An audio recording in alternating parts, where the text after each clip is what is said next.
Bismillahirrahmanirrahim. Assalamualaikum warahmatullahi wabarakatuh. Innal hamdalillah nahmaduhu wa nasta'inuhu wa nastaghfiruh wa na'udzu billahi min shururi anfusina wa min sayyiati a'malina. Man yahdihillahu fala mudilla lahu wa man yudlil fala hadiya lahu. Wa asyhadu an la ilaha illallah wahdahu la syarika lah.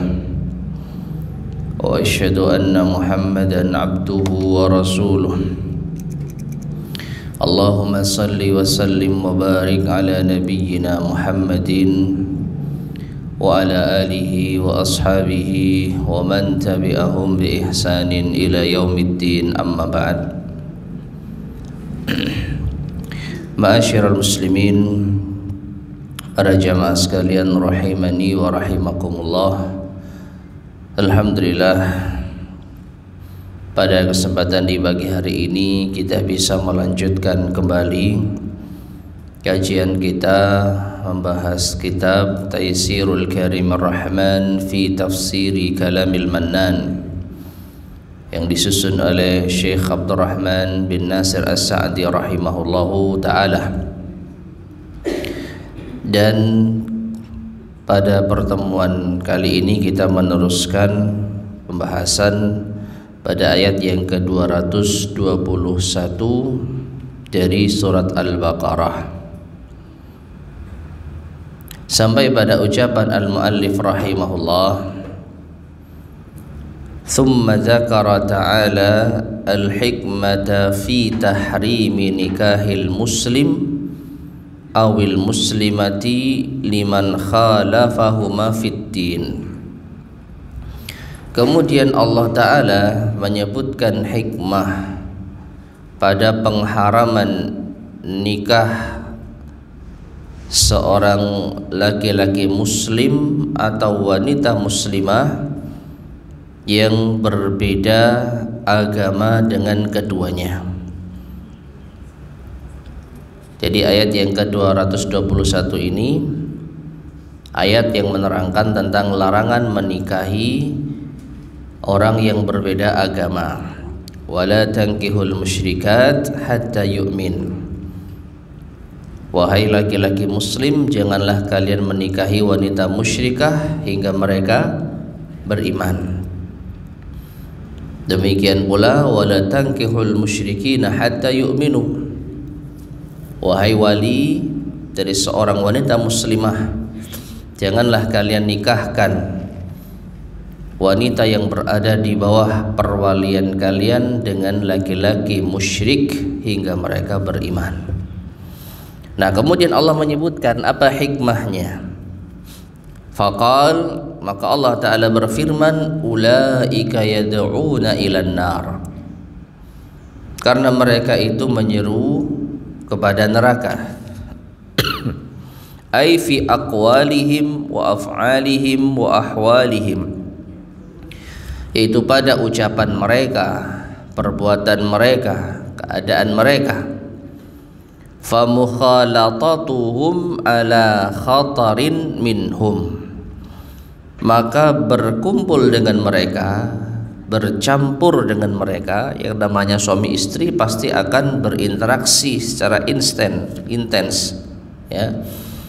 Jadi bercampur dengan mereka, berinteraksi dengan mereka, ala khatarin minhum, itu berbahaya dari mereka.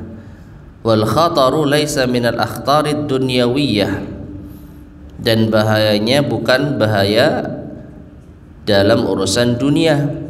Innama huwa syiqaq atau innama huwa syaqa'u al-abadi, bahayanya adalah kesengsaraan yang abadi, yaitu membahayakan akhirat.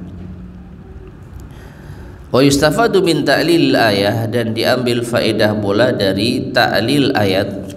Ta'lil itu sebab tentang larangan ini. An-nahyu an mukhalatati kulli musyrikin wa mubtadi'in. Jadi ayat ini juga bisa diambil faedah larangan untuk bercampur, larangan untuk berkumpul dengan orang musyrik dan ahli bid'ah. Li'annahu idza lam yajuz at-tazwiju atau at-tazawwuju, karena apabila tidak boleh menikah dengan yang berbeda agama, ma'anna fihi masaliha katsiratan, padahal dengan pernikahan ini terdapat maslahat yang banyak. Fal khultatul mujarradatu min babin aula, maka hanya sekedar berkumpul bercampur itu tentu lebih pantas lagi untuk dilarang. Wa khususan al khultah allati fiha irtifa'ul musyrik, terlebih khusus apabila bercampur tersebut ya maknanya berkumpul, duduk bersama, fiha irtifa'ul musyrik, itu bisa meninggikan orang musyrik, wa nahwu, dan semisalnya, alal muslim, terhadap seorang muslim, kal khidmati wa nahwiha, seperti berkhidmah dan selainnya. Taib, ma'asyar muslimin rahimani wa rahimakumullah, ini diantara faidah yang disebutkan oleh al-muallif rahimahullah yang diambil dari ayat ini, bahwasanya Allah Subhanahu wa ta'ala melarang seseorang menikahi orang lain yang berbeda agama, dan di antara sebabnya atau hikmahnya adalah itu bisa membahayakan akhirat seorang muslim. Karena yang mereka lakukan, yang mereka ucapkan, yang mereka perbuat tentu berbeda dengan keyakinan kita. Mereka menyembah kepada siapa? Kita menyembah hanya kepada Allah. Mereka berdoa kepada siapa? Kita berdoa hanya kepada Allah. Oleh karena itu Allah Subhanahu wa ta'ala melarang. Padahal dengan sebuah pernikahan itu banyak sekali manfaatnya, tetapi karena masalah yang akan menimbulkan bahaya bagi akidah seorang muslim, itu pun dilarang. Lantas bagaimana dengan sebuah ikatan yang bukan pernikahan, hanya mungkin pertemanan atau hanya kenal, lalu kita senantiasa berbaur dengan mereka, senantiasa duduk bareng dengan mereka? Tentu ini akan lebih membahayakan. Artinya nikah saja ada manfaatnya, tetapi kalau itu membahayakan akidah kita dilarang, maka apalagi dengan pertemanan yang tidak ada manfaatnya, apalagi hanya perkenalan yang tidak ada manfaatnya, tentu lebih dilarang lagi. Harusnya seperti itu, karena setiap kita berinteraksi dengan mereka, kita akan mendengar bagaimana mereka itu memohon kepada selain Allah, bagaimana mereka mengucapkan kata-kata kufur, bagaimana mereka mengucapkan ucapan-ucapan yang tidak sesuai dengan Islam. Nah, tentu ini akan mempengaruhi minimal pendengaran kita. Dari pendengaran bisa merasuk ke hati kita.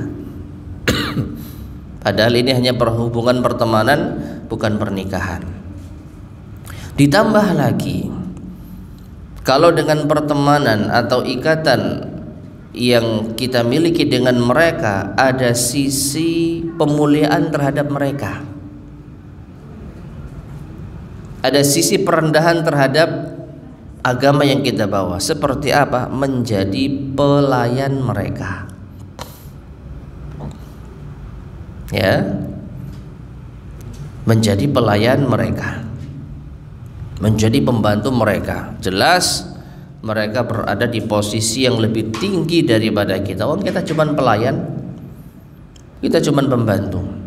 Tapi tiap hari kita bertemu dengan mereka. Ya. Jadi sekedar berteman saja itu dilarang berdasarkan faedah dari ayat ini, apalagi menjadi pelayan mereka. Ya.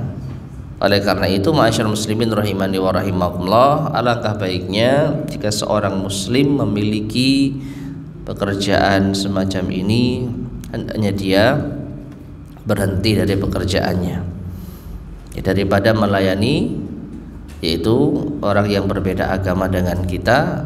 Sekali lagi, pelayanan yang memang kita betul-betul berada di bawahnya, ya, bukannya sekedar ya kerjaan yang memang biasa dijumpai, bekerja di perusahaan asing misalkan, tapi kan kita posisinya bukan pelayan, ya, kita punya keahlian, mereka butuh jasa kita, meskipun ada atasan ada bawahan. Yang disebutkan oleh Syekh di sini adalah kal khidmati, seperti berkhidmah, apa, melayani. Ya, disuruh-suruh ini, disuruh-suruh itu, ya, seperti pembantu dan pelayan. Taib. Kemudian berkata al-mu'allif rahimahullah, wa fi qawli, dan di dalam firman Allah, fala tunkihul musyrikin, janganlah kalian menikahi atau janganlah kalian menikahkan wanita-wanita yang berada di bawah perwalian kalian dengan laki-laki musyrik. Dalilun ala i'tibaril wali fin nikah, ini merupakan dalil akan harus adanya wali di dalam pernikahan. Kemarin sudah kita terangkan bahwa untuk laki-laki maka Allah langsung melarang mereka, wala tankihul musyrikat, wahai laki-laki muslim, jangan kalian menikahi wanita musyrik. Tetapi untuk wanita muslimah yang dilarang siapa? Walinya. Allah tidak mengatakan wahai wanita muslimah jangan kalian mau dinikahi oleh laki-laki musyrik. Bagaimana punya ayatnya? Wala tunkihu, la nahi, wala tunkihu la nahi. Yang ditujukan kepada siapa? Yang ditujukan kepada laki-laki jamaah, dalam artian antum. Ya, ini kalau kita sedikit belajar tasrif, ya, la tunkih, la tunkiha, la tunkihu. Nah, itu mukhatabnya yang diarahkan larangan ini kepada siapa? Anta, antuma, antum. La tunkih, janganlah engkau seorang laki-laki menikahkan misalkan putrimu kepada laki-laki musyrik. La tunkiha, janganlah kalian dua orang laki-laki menikahkan putri kalian dengan orang-orang musyrik. Wala tunkihu, dan janganlah kalian para laki-laki. Jadi yang dilarang itu walinya.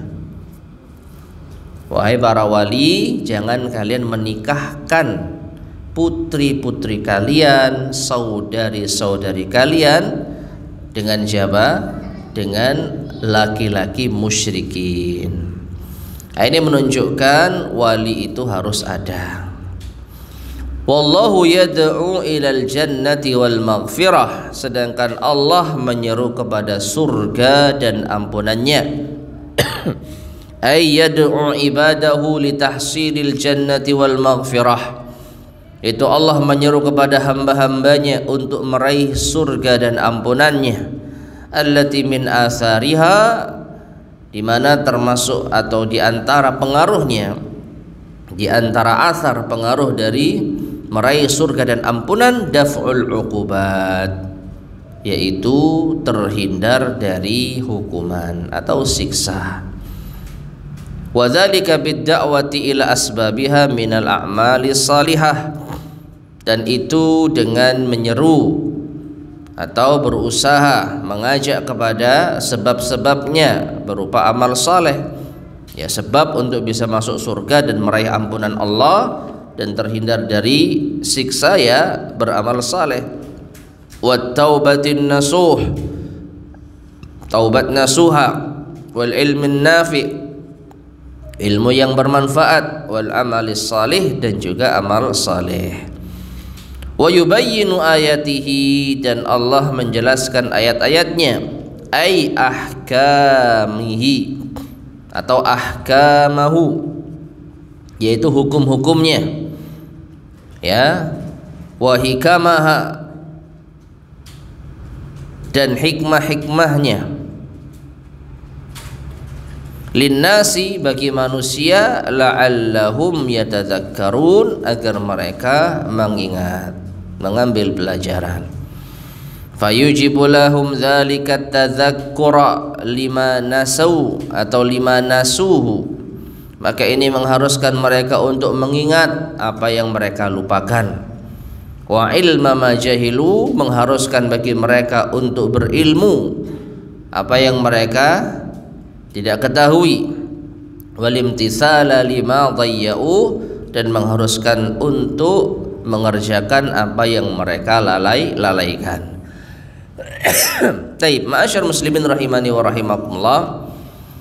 Jadi ketika Allah Subhanahu wa taala berfirman wa yubayyinu ayatihi linnasi la'allahum yatadzakkarun, Allah menjelaskan ayat-ayatnya, hukum-hukumnya bagi manusia agar mereka mengingat. Ini mengandung banyak konsekuensi.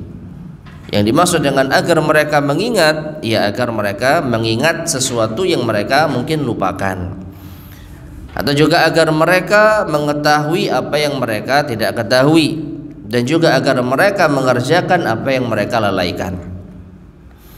Itu diantara konsekuensi dari la'allahum yatadzakkarun, agar mereka mengingat, yaitu mengingat apa yang mereka mungkin lupakan, mengetahui apa yang mungkin mereka tidak ketahui sebelumnya, dan mengerjakan apa yang mereka lalaikan sebelumnya. Itu faedah dari firman Allah la'allahum yatadzakkarun. Wallahu a'lam bishawab.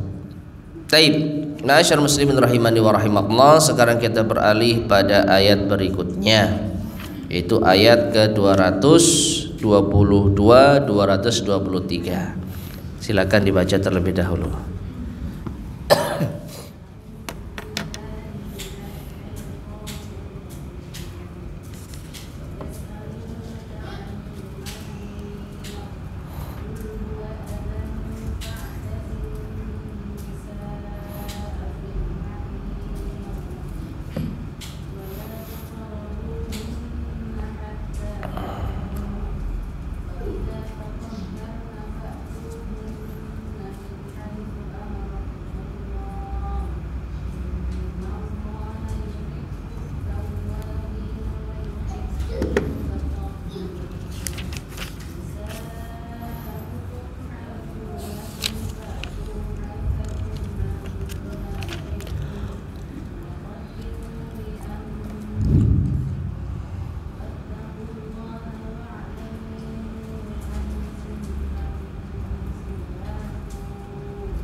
Tayyib, barakallahu fikum. Allah Subhanahu wa taala berfirman, "Wa yas'alunaka 'anil mahid." Dan mereka bertanya kepada Muhammad tentang haid bagi wanita. Qul huwa adzan, katakanlah haid itu adalah kotoran. Fa'tazilun nisaa fil mahid, maka jauhilah wanita-wanita kalian. Hendaknya kalian wahai suami menjauhi istri kalian fil mahid, ketika haid. Wala taqrabuhunna, dan janganlah kalian dekati mereka hatta yatuhurn, hingga mereka suci. Fa idza tatahharna fa'tuhunna min haitsu amarakumullah, dan apabila mereka telah bersuci maka datangilah mereka sesuai dengan apa yang Allah perintahkan kepada kalian. Innallaha yuhibbut tawwabin wa yuhibbul mutatahhirin, sesungguhnya Allah mencintai orang-orang yang bertaubat dan mencintai orang-orang yang mensucikan dirinya. Nisaukum harthul lakum, istri kalian adalah ladang, tempat bercocok tanam bagi kalian. Fa'tu harsakum anna syi'tum, maka datangilah ladang kalian sesuai kehendak kalian. Wa qaddimu li anfusikum, dan kerjakanlah amal kebaikan untuk diri kalian. Wattaqullaha wa'lamu annakum mulaquh wa basyiril mu'minin, dan bertakwalah kalian kepada Allah dan ketahuilah bahwasanya kalian akan bertemu dengan Allah, dan berilah kabar gembira bagi orang-orang yang beriman. Taib ma'asyar muslimin rahimani wa rahimakumullah. Lagi-lagi kita menjumpai ayat yang didahului dengan pertanyaan dari sebagian sahabat, yas'alunaka, kepada Rasulullah sallallahu alaihi wasallam.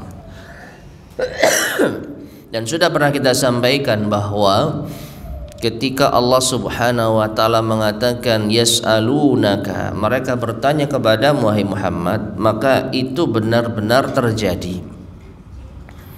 Jadi bukan pengandai-andaian, bukan hanya sekedar kira-kira kalau ada yang bertanya begini maka jawablah begini. Tetapi memang benar-benar ada yang bertanya kepada Rasulullah sallallahu alaihi wasallam, dan beliau mungkin belum tahu jawabannya, belum bisa memastikan jawaban yang benar. Maka seringkali kita jumpai ketika Allah berfirman yas'alunaka, maka senantiasa diiringi dengan kul, ya, katakanlah. Sebagai apa? Sebagai bentuk jawaban atas pertanyaan mereka. Mereka bertanya kepada Muhammad tentang ini, maka katakanlah ini. Maka maksudnya apa? Jawablah dengan demikian.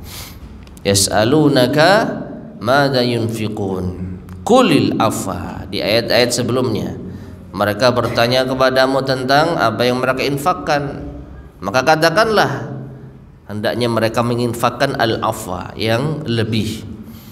Ya, yas'alunaka anil yatama, mereka bertanya tentang anak yatim. Qul, katakanlah islahun lahum khair, memperbaiki mereka, ya, berbuat baik kepada mereka itu adalah kebaikan. Nah, ini adalah jawaban dari Allah Subhanahu wa taala. Taib. Kita baca penjelasan dari al-muallif Syekh Abdurrahman bin Nasir As-Sa'di rahimahullah ta'ala. Yukhbiru ta'ala an su'alihim anil mahid. Allah mengabarkan tentang pertanyaan mereka, pertanyaan yaitu sahabat tentang haid. Wa hal takunul mar'atu bihaliha ba'dal haid kama kanat qabla dhalik.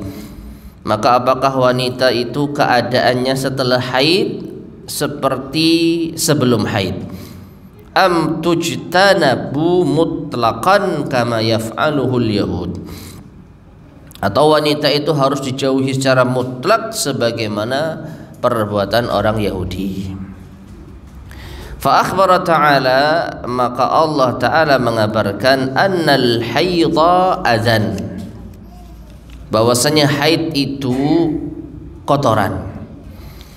Wa idza kana adzan, dan kalau memang haid itu kotoran, fa minal hikmati, maka termasuk di antara hikmah, an yamna Allahu Ta'ala ibadahu anil adza, yaitu Allah Ta'ala mencegah mereka, hamba-hambanya, dari kotoran. Wahdah, itu saja.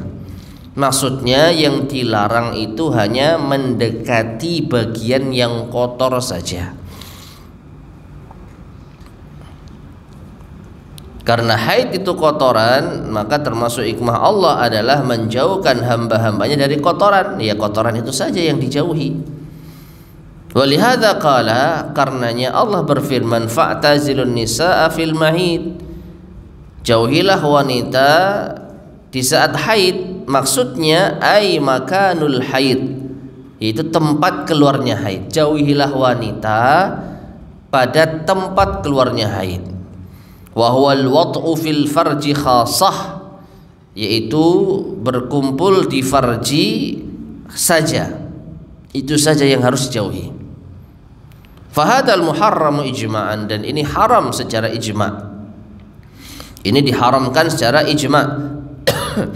Wa takhsisul i'tizal fil mahid, dan pengkhususan menjauhi wanita di saat haid, yadullu ala, menunjukkan atas, anna mubasyaratal haidhi, bahwa bercumbu dengan wanita haid, wa mulamasataha, menyentuh wanita haid, fi ghairil wad'i, bukan pada tempat jima', fil farji, di bagian farji, jaizun, itu boleh.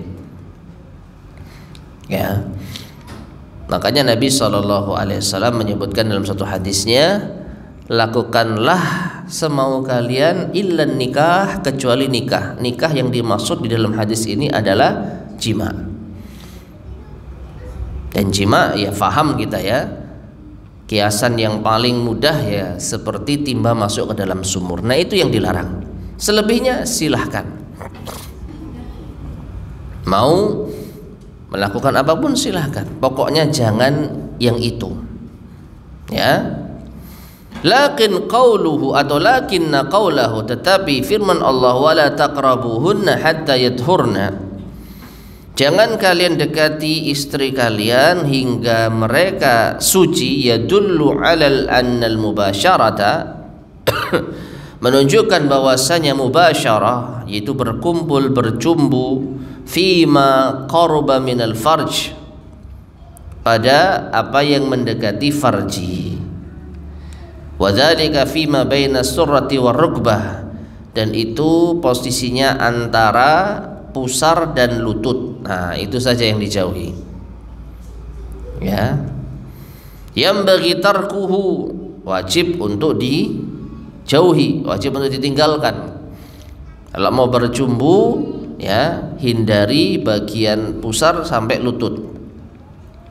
Kama kana Nabi sallallahu alaihi wasallam, sebagaimana Nabi sallallahu alaihi wasallam, idza arada an yubashira imra'atahu wa hiya haidun, apabila beliau hendak untuk bercumbu dengan istrinya dalam keadaan haid, amaraha an tata'azzara, beliau memerintahkan istrinya untuk tata'azzara, yaitu menggunakan alas kain.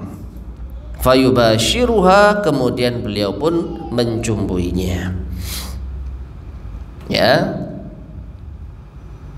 untuk bagian pusar ke atas, lutut ke bawah, maka tidak ada satu helai kain pun tidak masalah.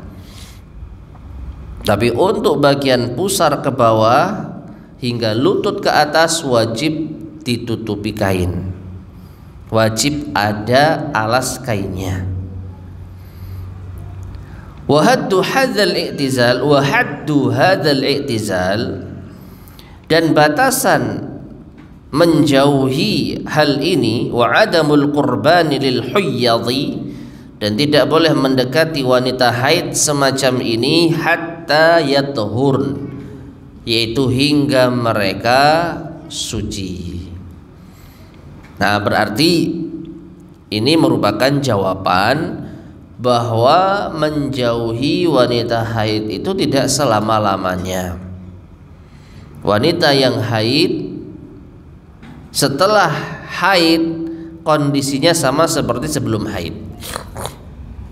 Jadi haid yang dialami wanita itu tidak menjadikan wanita itu buruk atau kotor seterusnya. Kalau haidnya sudah berhenti, ya mereka kembali seperti sebelum haid. Maka ada batas waktunya. Ya. Hatta yadhurna ay yanqati udamuhunna, yaitu sampai darahnya itu berhenti. Fa idzan qata'ad damu, apabila darah itu sudah berhenti, zalal man'ul mawjudu waqta jiryanihi, maka hilanglah larangan yang didapatkan ketika darah itu mengalir, di waktu darah itu mengalir. Alladzi kana lihillihi syartan, dan halalnya wanita itu memiliki dua syarat, atau halalnya wanita untuk didekati ini ada dua syarat. Yang pertama inqita'ud dam, apa itu? Darahnya berhenti. Dan yang kedua wal iktisalu minhu mandi. Syarat bolehnya wanita ini didekati, yaitu dikumpuli, ada dua. Yang pertama darah sudah berhenti, dan yang kedua sudah mandi besar. Ya. Falamma qata'ad dam, maka ketika darah sudah berhenti, zala syartul awal, syarat yang pertama sudah terpenuhi. Wa baqiya tsani, tersisa syarat yang kedua. Falihadza qala, karenanya Allah berfirman, fa idza tatahharna, maka apabila mereka sudah bersuci, ai ightasalna, yaitu sudah mandi. Makanya tadi saya sempat dengar di terjemahan itu sebenarnya ada sedikit kekurangan, ya, karena diartikan sama apabila sudah suci. Ya, coba kita ulang lagi ayatnya.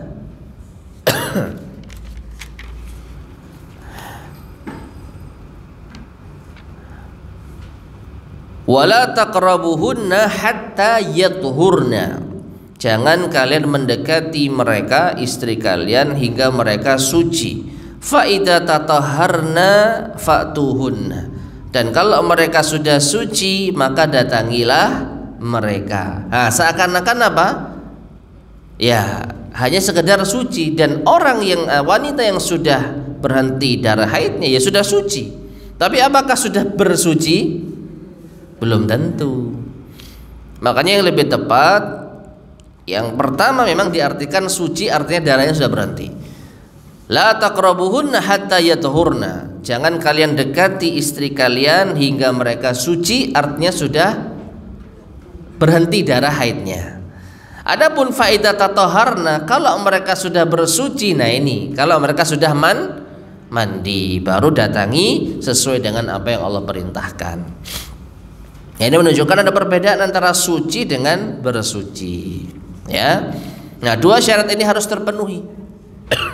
Kalau wanita yang sudah haid, wanita yang sudah berhenti darah haidnya belum bersuci, belum mandi, tetap nggak boleh untuk dikumpuli,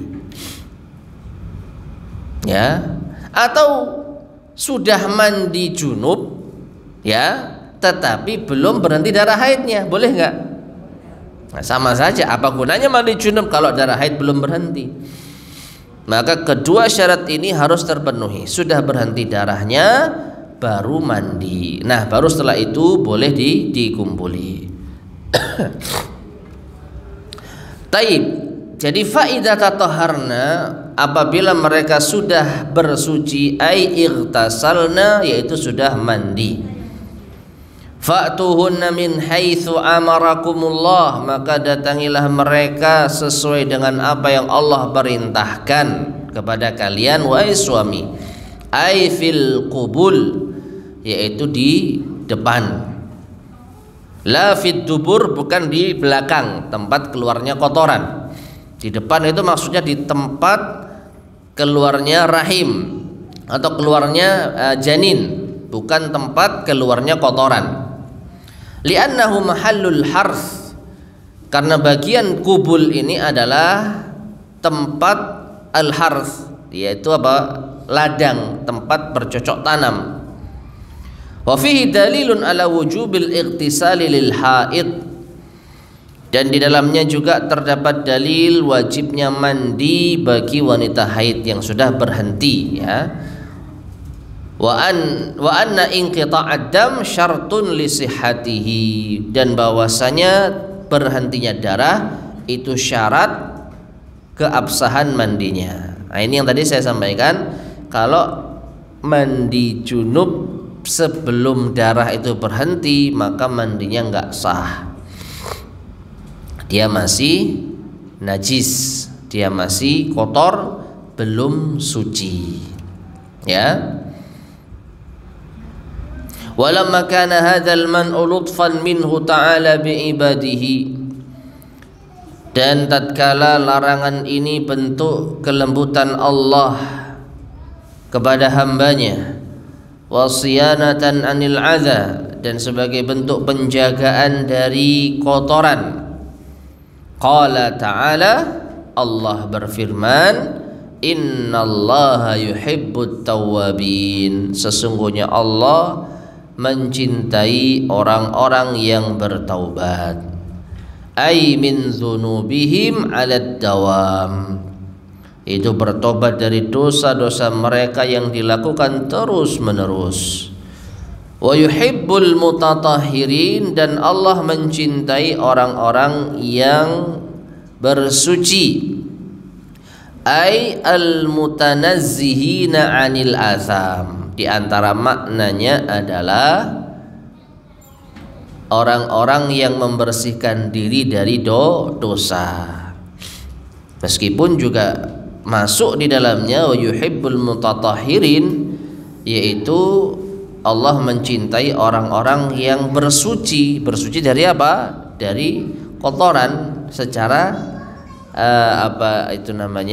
secara hakiki, secara hakikatnya. Orang berwudu, orang cepo, itu kan bersuci. Allah mencintai orang-orang yang bersuci seperti itu.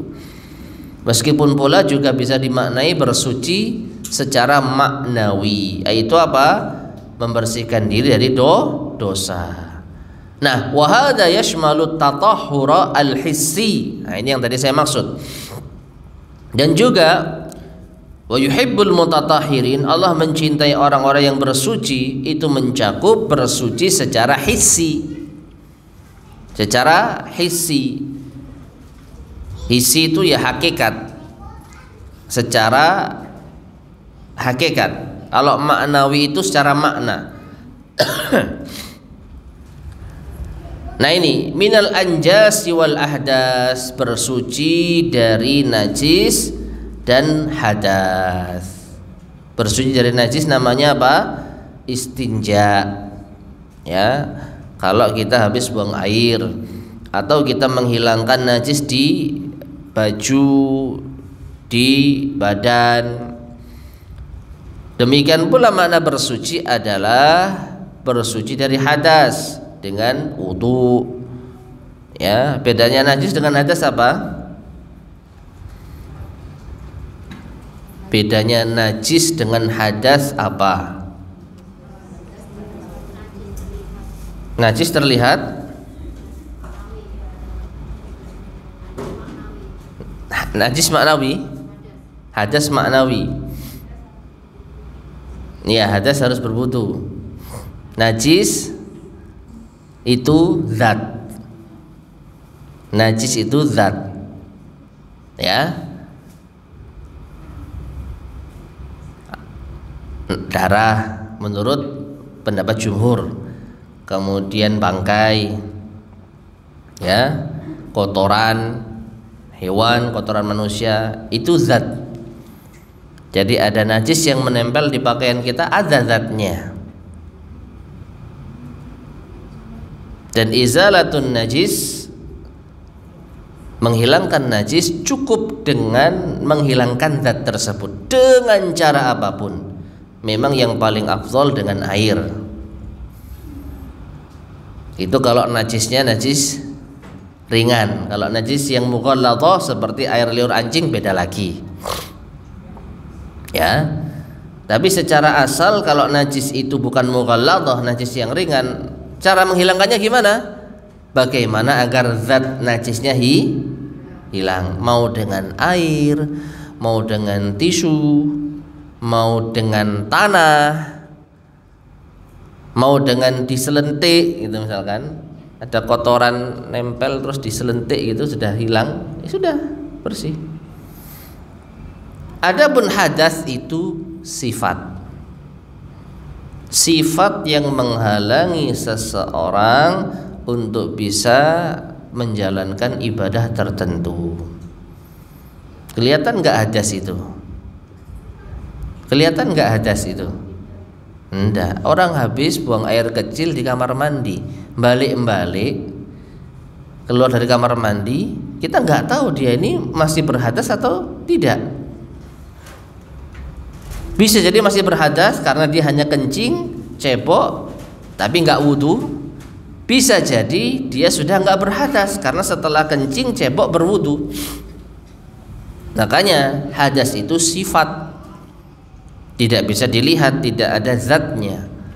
Sifat yang menghalangi seseorang untuk bisa mengerjakan ibadah tertentu seperti sholat, tawaf, sebagian pendapat membaca atau memegang mushaf.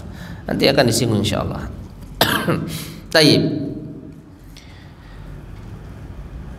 Kemudian saya mengatakan fafihi masyru'iyyatut taharati mutlaqan, dan di dalamnya terdapat disyariatkannya bersuci secara mutlak, li'anna Allah Ta'ala yuhibbul muttasafa biha, karena Allah mencintai orang yang tersifati dengannya, yaitu orang yang tersifati dengan mensucikan diri atau bersuci.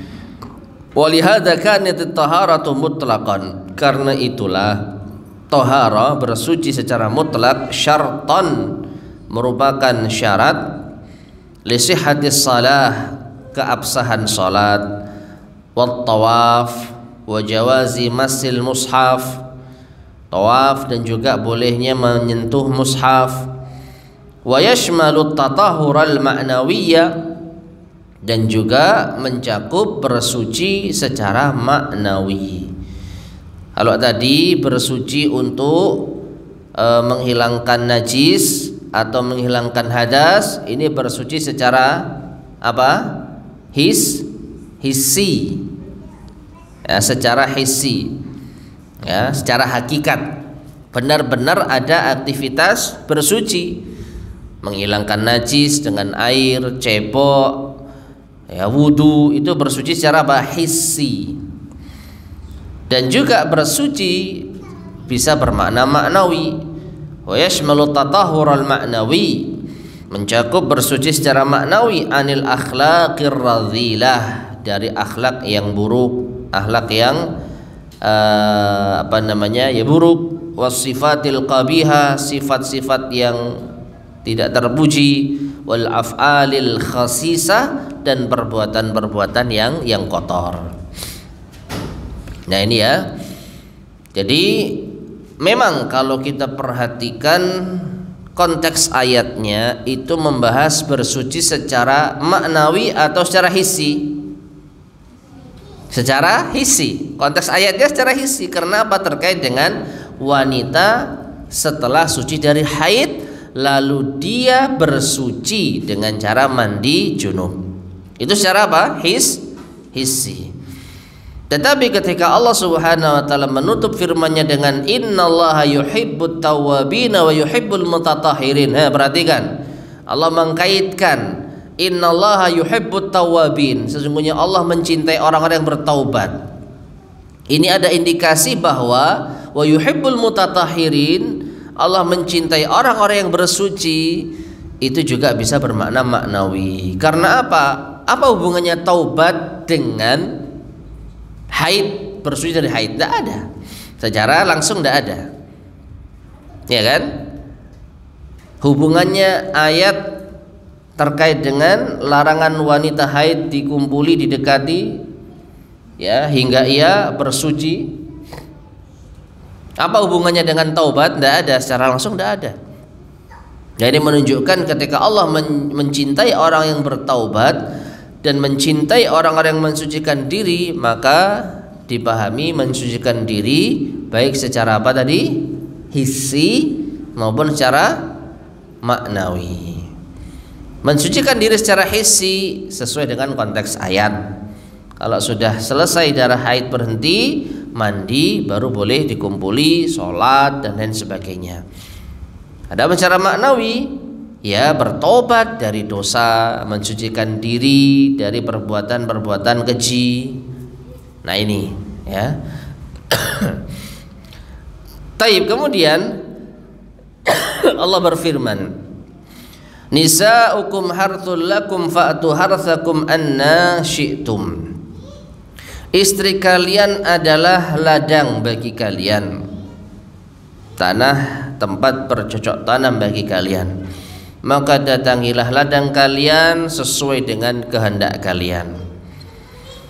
Berkata al-mu'allif rahimahullah, muqbilatan wa mudbiratan, baik dari depan maupun belakang. Ya, jadi boleh mendatangi istri dari arah manapun, bukan di tempat manapun, ya, dari arah manapun. Kalau arahnya bebas, ghaira annahu la yakunu illa fil qubul, tetapi tidak boleh tempatnya kecuali hanya di kubul, tempat janin itu keluar. Likaunihi maudhi'al harth, karena itulah tempat bercocok tanam. Perhatikan ma'asyar muslimin rahimani wa rahimakumullah. Ini perumpamaan yang jelas, ya. Tempat bercocok tanam, kita nanamnya di mana, tumbuhnya ya juga di situ, kan begitu. Nanam benih padi di tanah, nanti tumbuhnya juga di tanah itu. Nggak mungkin kan nanamnya di sini, tumbuhnya di tempat yang lain. Ya, nanam di mana ya tumbuh di situ. Nanti ketika tumbuh juga akan menghasilkan buah yang berasal dari tempat keluarnya tumbuhan tadi. Nah, likaunihi maudhi'al harth, karena kubul itu tempat bercocok tanam. Wa huwal maudhi'u alladhi yakunu minhul waladu. Wa huwal maudhi', dan itu adalah tempat alladhi yakunu minhul waladu, yang disitulah lahir seorang anak. Wa fihi dalilun ala tahrimil wad'i fid dubur, dan di dalamnya terdapat dalil atas diharamkannya al-wata', jima', fid dubur, di bagian dubur, belakang, tempat keluarnya kotoran. Li'anna Allah lam yubih, karena Allah tidak membolehkan ityanal mar'ati, mendatangi istri, illa fil maudhi', kecuali di tempat alladzi minhul harthu, yang di situ bisa bercocok tanam. Ya, ya, jadi Allah Subhanahu wa taala menyebutkan fa'tu harsakum, datangilah tempat bercocok tanam kalian. Itu yang menjadi dalil bahwa kita hanya boleh mendatangi istri di tempat bercocok tanamnya saja, tidak boleh di tempat yang lain. Ya, Wa qad takatsaratil ahaditsu 'anin nabiy sallallahu alaihi wasallam, dan sungguh telah terdapat banyak hadis dari Nabi sallallahu alaihi wasallam fi tahrimi dzalik, pada pengharaman yang demikian itu, larangan menyetubuhi istri dari dubur. Wala'ni fa'ilihi, dan juga terdapat hadis laknat bagi pelakunya. Taib. Nah, ini tentang yaitu jima ya.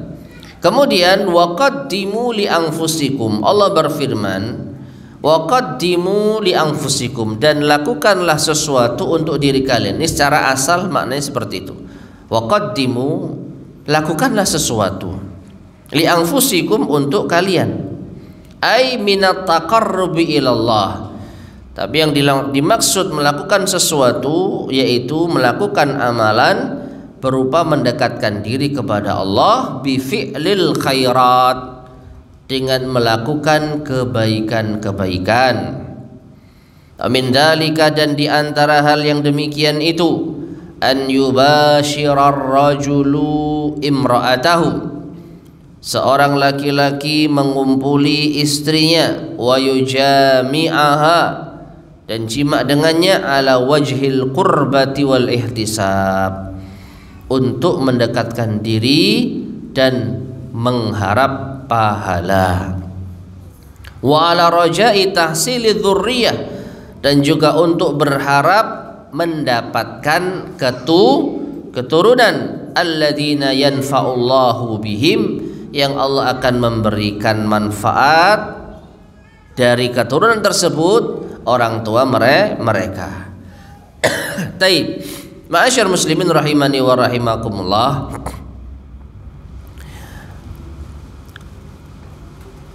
Allah Subhanahu wa taala berfirman waqaddimu li anfusikum, itu konteksnya kalau kita perhatikan umum. Waqaddimu li anfusikum tadi diterjemahkan, disebutkan, dan beramal baiklah, kerjakanlah amal kebaikan, li anfusikum, untuk diri kalian. Jadi beramal soleh untuk keuntungan kita di akhirat nanti, ya, untuk mendapatkan pahala di akhirat nanti. Ini konteksnya umum. Namun di sini al-muallif ingin membawa juga kepada makna khusus yang masih ada kaitannya dengan pembahasan sebelumnya. Apa? Mengumpuli istri setelah mereka bersih dari haid.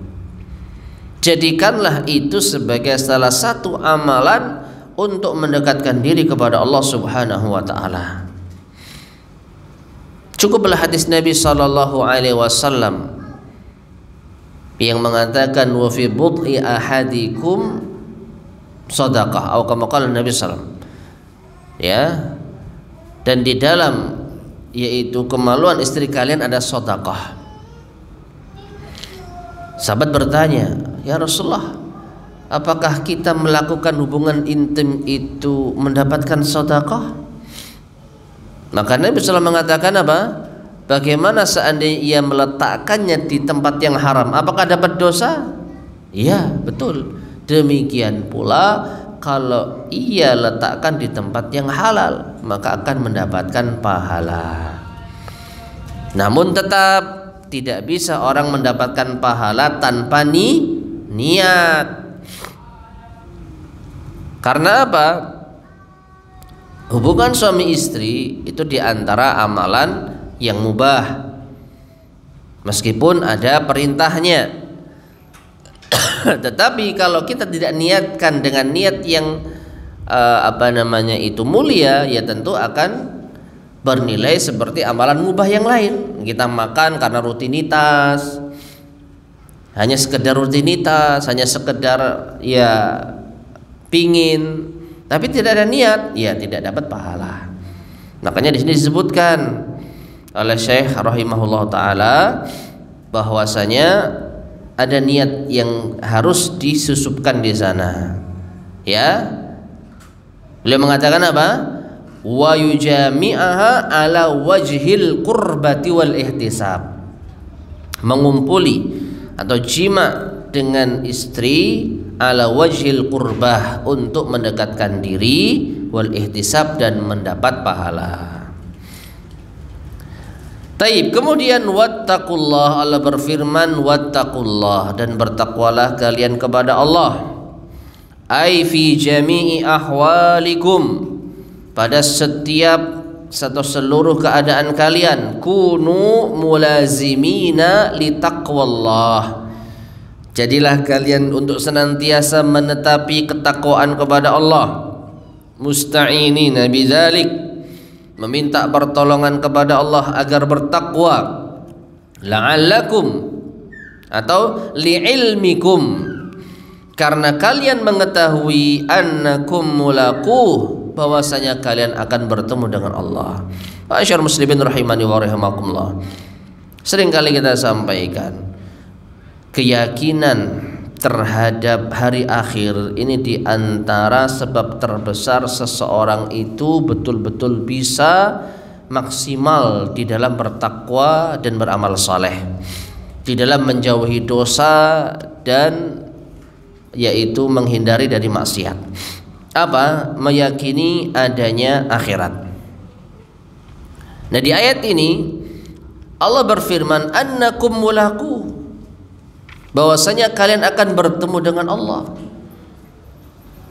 Ya, wattaqullah wa'lamu annakum mulaqu, bertakwalah kalian kepada Allah dan ketahuilah kalian akan bertemu dengan Allah. Di mana? Di akhirat. Karena kita akan bertemu dengan Allah, maka kita sadar bahwa semua yang kita amalkan di dunia akan kita pertanggungjawabkan. Maka dari itu kita betul-betul hati-hati ketika hidup di dunia. Semakin kita mengimani akhirat, semakin maksimal upaya kita di dunia untuk bisa baik di akhirat. Tapi semakin kita melalaikan akhirat, semakin lalai pula amalan kita di dunia. Ya, annakum mulaqu, bahwasanya kalian akan bertemu dengan Allah, wa mujazikum, dan akan membalas kalian ala a'malikum, atas amal-amal kalian, as-salihati, baik yang saleh, wa ghairiha, maupun yang tidak saleh. Nah, ini keyakinan bertemu dengan Allah ini akan memupukkan semangat untuk senantiasa berbuat yang terbaik di dunia. Semakin kita nggak yakin, semakin lalai kita untuk beramal soleh di dunia.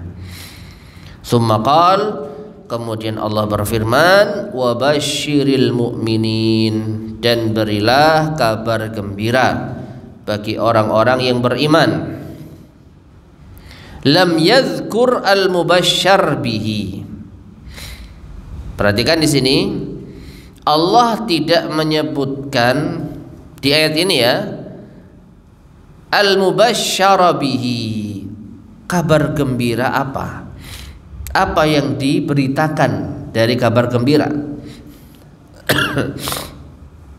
Liyadulla 'alal umum, itu untuk menunjukkan keumuman. Memang tidak semua konteks kabar gembira itu seperti ini. Ada kalanya Allah Subhanahu wa taala menyebutkan kabar gembira misalkan berupa surga, berupa ampunan. Kadang disebutkan sama Allah Subhanahu wa taala. Ya, tetapi di ayat ini Allah tidak menyebutkan kabar gembiranya apa. Langsung saja ditutup, wattaqullah wa'lamu annakum mulaquh wa basyiril mu'minin. Titik. Tidak diberitahukan apa kabar gembiranya. Nah, ini untuk menunjukkan keumuman. Wa anna lahumul busyra fil hayatid dunya wa fil akhirah.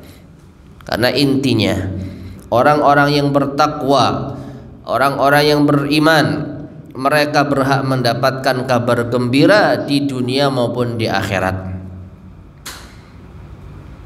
Wa kullu khairin, dan setiap kebaikan, wandifa'i kulli dhairin, dan terhindar dari setiap keburukan, ruttiba 'alal iman, itu diakibatkan dari keimanan. Fahuwa dakhilun fi hadhil bisyarah, maka ia pun masuk dalam kabar gembira ini. Wa basyiril mu'minin, berilah kabar gembira bagi orang-orang yang beriman. Artinya sekedar kita mendapatkan hidayah iman saja ini sudah menjadi kabar gembira. Kita tidak termasuk di antara orang-orang musyrik, orang-orang kafir, sehingga kita terhindar dari ancaman kekal di neraka. Ini sudah merupakan kabar gembira. Belum lagi Allah sebutkan di ayat-ayat yang lain kabar gembiranya berupa surga, ampunan. Tidak disebutkan saja kita sudah sadar iman yang kita dapatkan ini sudah merupakan kabar gembira. Wa fiha mahabbatullahi lil mu'minin. Dan di dalam ayat ini pula terdapat kecintaan Allah bagi orang-orang yang beriman. Wa mahabbatu ma yasurruhum, dan kecintaan Allah terhadap apa yang membuat mereka bahagia. Allah mencintai orang yang beriman, dan Allah juga mencintai apa-apa yang bisa membahagiakan orang-orang yang beriman. Ya. Wastihbabu tansyitihim wa tashwikihim, dan juga dianjurkan untuk memotivasi mereka, membuat mereka nasyat, semangat, dan membuat mereka syauq, yaitu rindu, bima a'addallahu lahum, dengan apa yang Allah janjikan kepada mereka, minal jazaid dunyawi wal ukhrawi, berupa balasan dunia dan akhirat. Nah, jadi Allah Subhanahu wa taala menutup ayat ini, wattaqullaha wa'lamu annakum mulaqu wa basyiril mu'minin, merupakan bentuk kecintaan Allah kepada orang-orang yang beriman. Dan Allah ingin memotivasi kita, menyemangati kita, membuat kita rindu dengan janji Allah baik di dunia maupun di akhirat. Janji Allah di dunia bagi orang yang beriman dan bertakwa adalah hayatan thayyibah, kehidupan yang baik. Janji Allah di akhirat bagi orang yang beriman dan bertakwa adalah jannah wal maghfirah, ampunan dan surga. Wallahu ta'ala alam shawab. Taib ma'asyar muslimin rahimani wa rahimakumullah, kita cukupkan kajian kita di pagi hari ini. Insyaallah akan kita lanjutkan pada kesempatan berikutnya, ayat ke-224. Baik, sebelum kita akhiri, barangkali ada yang disampaikan, tafadhal silahkan.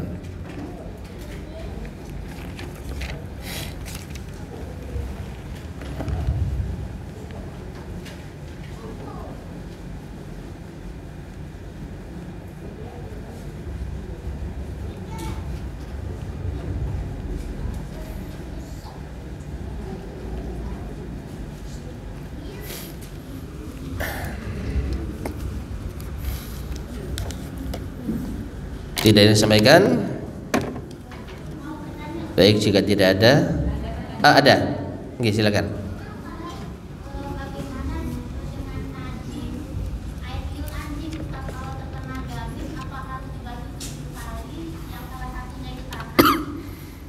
Ya.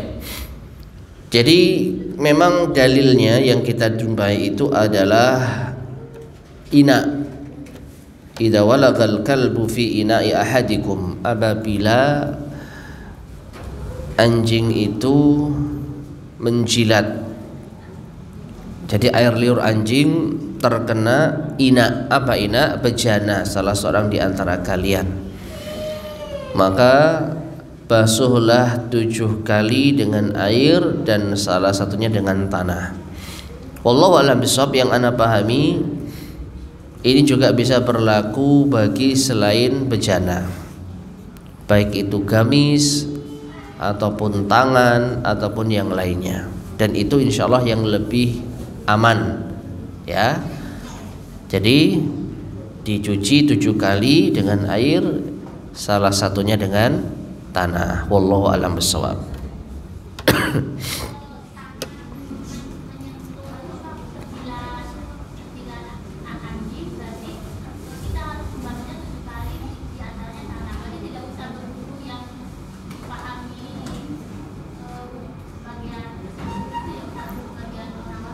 Tidak usah berwudu. Ya, makanya. Jadi ini kita sedang mau menghilangkan najis atau mau menghilangkan hadas. Kalau menghilangkan najis sudah cukup dengan itu tadi. Ya. Kalau kita ini butuh untuk menghilangkan najis, ya sudah. Hilang najisnya dengan mencuci 7 kali dengan air, salah satunya dengan tanah. Adapun menghilangkan hadas beda lagi dengan wudu. Ya, wallahu a'lam bishawab. Mungkin pertanyaannya, apakah harus juga menghilangkan hadas gitu ya? Maka wallahu a'lam bishawab, yang saya tahu tidak harus. Sebagaimana seorang ibu, mau sholat duhur sudah wudu, ternyata anaknya, entah itu buang air kecil, entah itu buang air besar, yang menuntut ibu ini menyentuh najis, nyeboi, baik buang air kecil atau buang air besar. Setelah nyeboi, cuci tangan. Setelah cuci tangan, apakah harus berwudu? Tidak. Makanya kita butuh betul-betul mendalami pembatal-pembatal wudu. Ada nggak mengenai najis ini pembatal wudu? Makanya kita kembalikan kepada dalil. Menyentuh najis ini membatalkan wudu atau tidak? Setahu saya tidak ada. Pembatal wudu yang kentut, buang air kecil, buang air besar, tidur pulas, itu batal wudu. Menyentuh najis setahu saya tidak ada. Wallahu a'lam bishawab. Ada yang ingin sampaikan? Baik, jika demikian kita cukupkan. Semoga bermanfaat. Kurang lebihnya saya mohon maaf. Kita akhiri. Subhanakallahumma bihamdika, asyhadu an la ilaha illa anta, astaghfiruka wa atubu ilaik. Walhamdulillahirabbil alamin. Assalamualaikum warahmatullahi wabarakatuh.